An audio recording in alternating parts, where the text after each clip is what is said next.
जरूरी है। नमस्कार, एमएनएस न्यूज लाइव में आप सभी का स्वागत है। मैं हूं आपके साथ अर्शी अंसारी। आइए देखते हैं देश और दुनिया की तमाम खबरें। राहुल गांधी का मानसिक संतुलन ठीक नहीं, उन्हें आगरा के अस्पताल में भर्ती करवाना चाहिए, केशव प्रसाद मौर्य।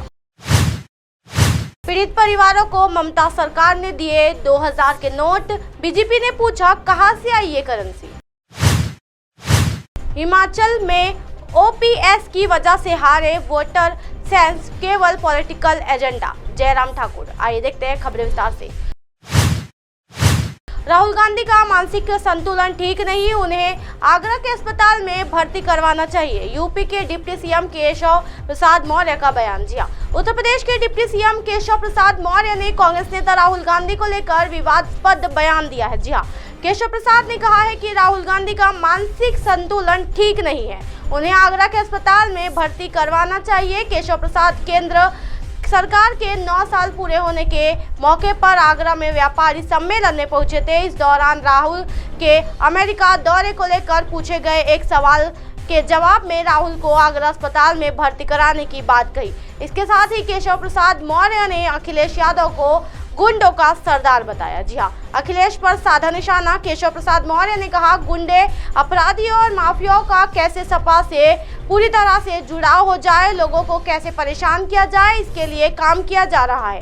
सपा का कैडर मतलब गुंडों, माफियाओं और अपराधियों का कैडर। सपा गुंडों, अपराधियों और माफियाओं की पार्टी है, इसके सरदार अखिलेश यादव है। उनकी मानसिकता यह है कि कैसे राज्य में गुंडागर्दी बढ़े। जी हाँ, लेकिन हम इसे बढ़ने नहीं देंगे। गुंडागर्दी करने वाले, जमीन पर कब्जा करने वालों और दंगा फैलाने वालों की जगह जेल में है।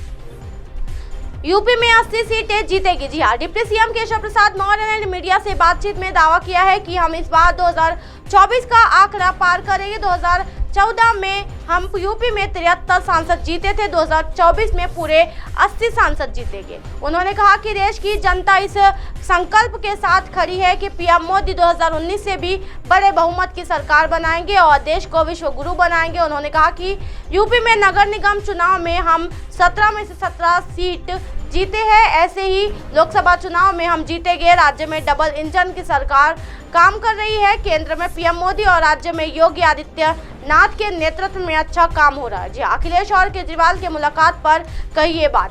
अखिलेश यादव की दिल्ली के सीएम अरविंद केजरीवाल से मुलाकात पर उन्होंने कहा कि बीजेपी विरोधी है, सब एक साथ मिल रहे हैं, वे भले ही मिल जाए लेकिन जनता उसे मिलने वाली है। जनता ने तय कर लिया है, हमारे नेता मोदी जी हैं, उन्हें जिताएंगे, कमल खिलाएंगे, साइकिल पंचर करेंगे। जी हाँ,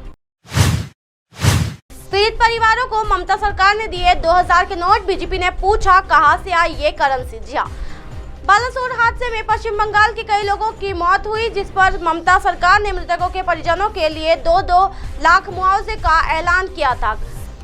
हालांकि मुआवजे में बांटे गए 2000 के नोट को लेकर आज विवाद खड़ा हो गया है। बीजेपी ने इसे ममता सरकार की संवेदनहीनता करार दिया है। बीजेपी नेता सुकांत मजूमदार ने दावा किया है कि ममता बनर्जी सरकार हादसे में पीड़ितों को मुआवजा में 2000 के नोट दे रही है। जी हाँ, जबकि कुछ वक्त पहले ही इसे आरबीआई ने चलन से बाहर करने का आदेश जारी किया था। उन्होंने इसका एक वीडियो भी जारी किया है जिसमें 2 महिलाएं 2000 के नोट के साथ दिख रही है। जी, वीडियो के साथ उन्होंने ट्वीट पर लिखा है कि मुख्यमंत्री ममता बनर्जी के निर्देश पर राज्य के एक मंत्री पीड़ित परिवारों को तृणमूल पार्टी के ओर से 2 लाख रुपए की आर्थिक सहायता दे रहे हैं। मैं इस मदद की सराहना करता हूं, लेकिन मैं ये सवाल भी पूछ रहा हूं कि इस 2000 रुपए के नोटों के मंडल का स्रोत क्या है। जी, उन्होंने आगे लिखा कि वर्तमान में बाजार में 2000 रुपए के नोटों की आपूर्ति कम है और इन्हें बैंक के माध्यम से बदलने की प्रक्रिया चल रही है। ऐसे में इस नोट से गरीब परिवारों की परेशानी बढ़ेगी। इसके अलावा क्या ये काले धन को सफेद बनाने का तरीका नहीं है? टीएमसी ने क्या कहा? जी हाँ, टीएमसी प्रवक्ता कुणाल घोष ने बीजेपी पर पलटवार किया है। उन्होंने कहा कि क्या 2000 का नोट मान्य नहीं है, बीजेपी सरकार को ही उसके लेकर आई थी, इसके आरोप निराधार है। आज अगर कोई किसी को 2000 का नोट देता है तो वे अवैध या काला धन नहीं है। हिमाचल में ओपीएस की वजह से हारे वोटर सेंस, केवल पॉलिटिकल एजेंडा, बोले जयराम ठाकुर। जी हाँ, हिमाचल प्रदेश के पूर्व सीएम जयराम ठाकुर का मानना है कि प्रदेश में ओल्ड पेंशन को लागू न करने की वजह से उनकी पार्टी विधानसभा चुनाव में हार गई। जी हाँ, पंचकुला में मंगलवार को भारतीय जनता पार्टी की केंद्र की मोदी सरकार ने 9 वर्ष पूरे होने पर प्रेस वार्ता हुई। प्रेस वार्ता को हिमाचल के पूर्व मुख्यमंत्री जयराम ठाकुर ने संबोधित किया। इस दौरान उन्होंने कहा कि मोदी सरकार के 9 साल के कार्यकाल में अंतर्राष्ट्रीय स्तर पर भारत की पहचान बढ़ी है। वहीं अर्थव्यवस्था के मामले में भी भारत 5वें नंबर पर पूरे विश्व में आ गए हैं। जयराम ठाकुर ने कहा कि 9 साल में धारा 370 हटाने की बात हो गई, लोगों की भावनाओं के अनुरोध अयोध्या में राम मंदिर बनाने की बात हो, वह वायदे पूरे किए गए हैं। ठाकुर ने मोदी सरकार द्वारा 9 साल में किए गए कार्यों का पूरा लेखा जोखा मीडिया के समक्ष रखा।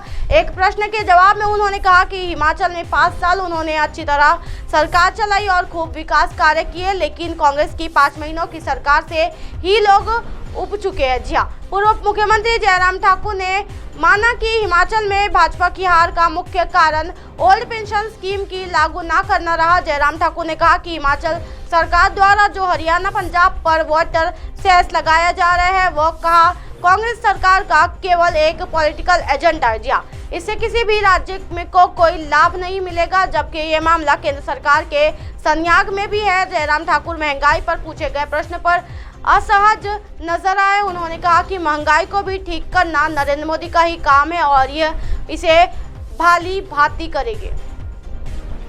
अब आप हमारे चैनल को आपके मोबाइल पर भी देख सकते हैं। मोबाइल ऐप पर देखने के लिए प्ले स्टोर से MNS news TV app download करें। इंस्टा, लिंक, ट्विटर, हाईकुक, फेसबुक और कई सोशल मीडिया के प्लेटफॉर्म पर हमारा चैनल उपलब्ध है। आप इसे यूट्यूब पर भी देख सकते हो। आप हमारे चैनल को लाइव भी देख सकते हो www.mnsnews.com पर। फिलहाल वक्त हो चला दर्शकों ब्रेक का। ब्रेक लौटने के बाद देखिएगा देश और दुनिया की तमाम खबरें। बने रहिए एमएनएस न्यूज पर। नमस्कार।